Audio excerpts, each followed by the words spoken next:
আসসালামু আলাইকুম, কেমন আছেন সবাই? স্বাগত জানাচ্ছি নতুন একটি রেসিপি ভিডিওতে। আমি আজকে আপনাদেরকে করে দেখাবো কোনো রকম ঝামেলা ছাড়াই চুলায় মাত্র 30 মিনিটে ভীষণ মজার চকো ফ্ল্যান কেক বা কেক পুডিং। আপনাদের মধ্যে যারা পুডিং খেতে গিয়ে কেকটাকে মিস করছেন আর কেক খেতে গিয়ে পুডিংটাকে মিস করছেন, তাদের জন্যই কিন্তু আমার আজকের রেসিপি। যদি আমার রেসিপিগুলো ভালো লেগে থাকে তাহলে আমার চ্যানেলটি সাবস্ক্রাইব করতে ভুলবেন না, আর আমার প্রতিটি ভিডিও নোটিফিকেশন সবার আগে পেতে বেল বাটনে একটা ক্লিক করে দেবেন। তো চলুন গিয়ে দেখে নেই চুলায় 30 মিনিটে পুডিং তৈরি করার সম্পূর্ণ প্রস্তুত প্রণালী। প্রথমে পুডিং এর প্রিপারেশনটা করে নেব, আর এই জন্য ক্যারামেল তৈরি করে নেব। চুলায় একটি ফ্রাই প্যান বসিয়ে দিয়ে দিচ্ছি 1/4 কাপ চিনি। চিনির মধ্যে এখন দিয়ে দিচ্ছি 1 চা চামচ পানি। চেষ্টা করবেন ক্যারামেলটা তৈরি করার সময় একটু ধৈর্য ধরে সময় নিয়ে ক্যারামেলটা তৈরি করার। চুলার আঁচ মাঝারি বা তার থেকে কম রেখে ক্যারামেলটা সময় নিয়ে করতে হবে।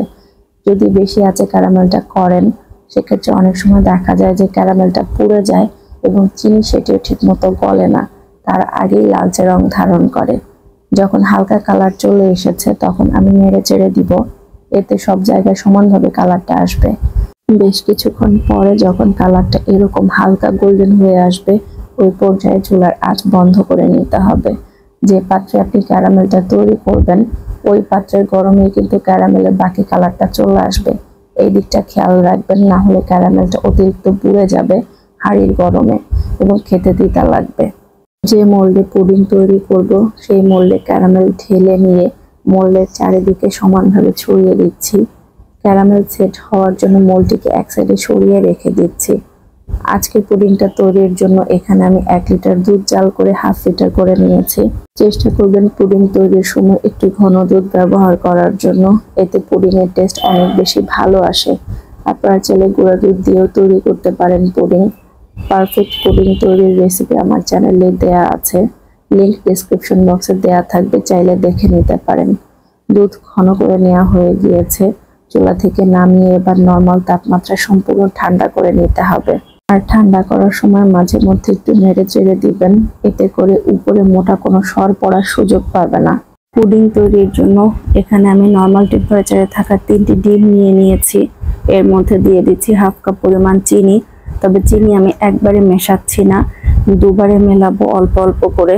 যে যেমন মিষ্টি খেতে পছন্দ করেন সেই অনুযায়ী চিনির পরিমাণ বাড়িয়ে বা কমিয়ে নিতে পারেন।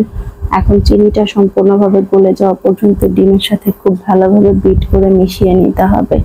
এই তো চিনিটা খুব ভালোভাবে গলে গিয়েছে। এখন এর মধ্যে দিয়ে দিচ্ছি 1 চা চামচ ভ্যানিলা এসেন্স। আপনারা চাইলে এখানে লেবুর রসও ইউজ করতে পারবেন।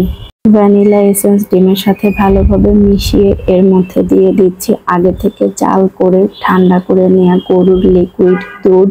কয়েক সেকেন্ড নেড়ে ডিম এবং দুধ ভালোভাবে মিলিয়ে নিয়েছি। এরই মাঝে ক্যারামেলটা মোল্ডে সুন্দরভাবে সেট হয়ে গিয়েছে। এখন একটি ছাঁকনি দিয়ে ছেঁকে পুডিং এর মিশ্রণটা মোল্ডে ঢেলে নিচ্ছি, এতে করে এর মধ্যে কোনো লাম্পস থাকলে ছাঁকনিতে আটকে যাবে। এখন আমি কেকের মিশ্রণটি রেডি করে নিব। এর জন্য এখানে আমি 3টি ডিম নিয়ে নিয়েছি। আজকে আমি 3টি ডিমের কেক এবং 3টি ডিমের পুডিং তৈরি করছি। এবার ডিমটাকে হালকা একটু বিট করে এর মধ্যে 1/2 কাপ পরিমাণ চিনি অ্যাড করে দিচ্ছি। তবে চিনিটা একবারে দিচ্ছি না, অল্প অল্প করে কয়েকবার অ্যাড করে নিচ্ছি আর বিট করে নিচ্ছি। আপনারা আপনাদের টেস্ট অনুযায়ী চিনির পরিমাণ বাড়িয়ে বা কমিয়ে নিতে পারেন। চিনিটা সম্পূর্ণ গলে যাবে বিট করতে করতে এবং এরকম একটা ফোমি টেক্সচারে চলে আসবে, তখন অ্যাড করে দিচ্ছি 1 চা চামচ পরিমাণ ভ্যানিলা এসেন্স। দিয়ে দিচ্ছি 1/3 কাপ রান্নার রেগুলার তেল। এবার দিয়ে দিচ্ছি আগে থেকে জাল করে ঠান্ডা করে নেওয়া গরুর লিকুইড দুধ 3 টেবিল চামচ পরিমাণ। এবার সবকিছুকে জাস্ট কয়েক সেকেন্ডের জন্য বিট করে নিচ্ছি। বেশি সময় ধরে বিট করলে ফোমি ভাবটা নষ্ট হয়ে যাবে এবং কেকটা ফ্লাফি হবে না। সবকিছু ভালোভাবে মিশিয়ে নেওয়ার পরে এর মধ্যে কেক তৈরির শুকনো উপকরণগুলো অ্যাড করে দিব। শুকনো উপকরণগুলো একবারে ডিমের মিশ্রণের উপর চেলে নিচ্ছি। শুরুতে দিয়ে দিলাম 1 কাপ ময়দা, এরপরে দিলাম 2 টেবিল চামচ কোকো পাউডার। এখন দিচ্ছি 1 চা চামচ বেকিং পাউডার, দিচ্ছি 1 চিমটি লবণ। এই উপকরণগুলো একবারে ডিমের মিশ্রণে অ্যাড করব না, অল্প অল্প করে অ্যাড করব এবং খুবই আলতো হাতে ডিমের সাথে মিশিয়ে নিব। এরকম একদিক থেকে ঘুরিয়ে ঘুরিয়ে আলতো হাতে মেশাবেন যাতে ফোমি ভাবটা নষ্ট না হয়। বাকিটুকু দিয়ে আলতো হাতে খুব ভালোভাবে মিশিয়ে নিচ্ছি। ভালোভাবে মিশিয়ে নেওয়ার পরে কেকের ব্যাটারের কনসিস্টেন্সি ঠিক এরকম হয়েছে। প্রথমে পুডিং এর মিশ্রণটি যে মোল্ডে ঢেলে রেখেছিলাম তার উপরে এখন কেকের ব্যাটারটি ঢেলে নিব। পুডিং এর মিশ্রণের উপর কেকের মিশ্রণ ঢেলে দিলে একা একাই নিজে থেকে ভেসে উপরে উঠে আসবে। কোনো ভয় পাওয়ার বা টেনশন করার কারণ নেই যে এটি নিচে ডেবে যাবে বা দুটো মিলে যাবে, কারণ আমরা কেকের মিশ্রণটিকে ফোম তৈরি করে রেডি করে নিয়েছি। তাই এটি অনেক হালকা হবে পুডিং এর মিশ্রণের তুলনায়, তাই অটোমেটিক্যালি ভেসে উপরে উঠবে। এখন এটাকে আমি স্টিম করে নিব। স্টিম করার জন্য একটি পাত্রে স্ট্যান্ড বসিয়ে কিছুটা পানি দিয়ে নিয়েছি। কেক পুডিং তৈরির মোল্ডটির ঢাকনা লাগিয়ে বসিয়ে দিচ্ছি স্ট্যান্ডের উপরে। মোল্ডের নিচের দিকে কিছুটা অংশ পানিতে ডুবে থাকবে, এতটুকু পরিমাণ পানি নিয়েছি স্টিম করার জন্য।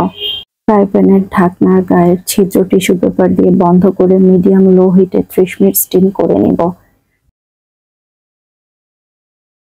30 মিনিট পর এটি টুথপিক দিয়ে চেক করে নিচ্ছি। টুথপিক একদম ক্লিন বের হয়েছে, তার মানে কেক এবং পুডিং পুরোপুরি হয়ে গিয়েছে। এখন চুলা থেকে নামিয়ে কিছুটা সময় রেখে দিচ্ছি ঠান্ডা হওয়ার জন্য। কেক এবং পুডিং ঠান্ডা হওয়ার পর একটি ছুরির সাহায্যে চারিদিক ঘুরিয়ে মোল্ডের গা থেকে কেক ছাড়িয়ে নিচ্ছি। কেক পুডিং ডিমোল্ড করে নিচ্ছি। এখন দেখতে পাচ্ছেন মাশাআল্লাহ কতটা পারফেক্ট এবং সুন্দর হয়েছে। সময় স্বল্পতার জন্য আমি কেক পুডিংটি ফ্রিজে রাখতে পারিনি। আপনারা অবশ্যই ফ্রিজের নরমাল চেম্বারে রেখে কেক পুডিং পুরোপুরি সেট করে দেন ডিমোল্ড করে নেবেন, না হলে পুডিং এর অংশটি ভেঙে যেতে পারে। আপনারা লেয়ার দুটো দেখে হয়তো বুঝতে পারছেন কত সুন্দর দুটো লেয়ার আলাদা আলাদা হয়ে গিয়েছে।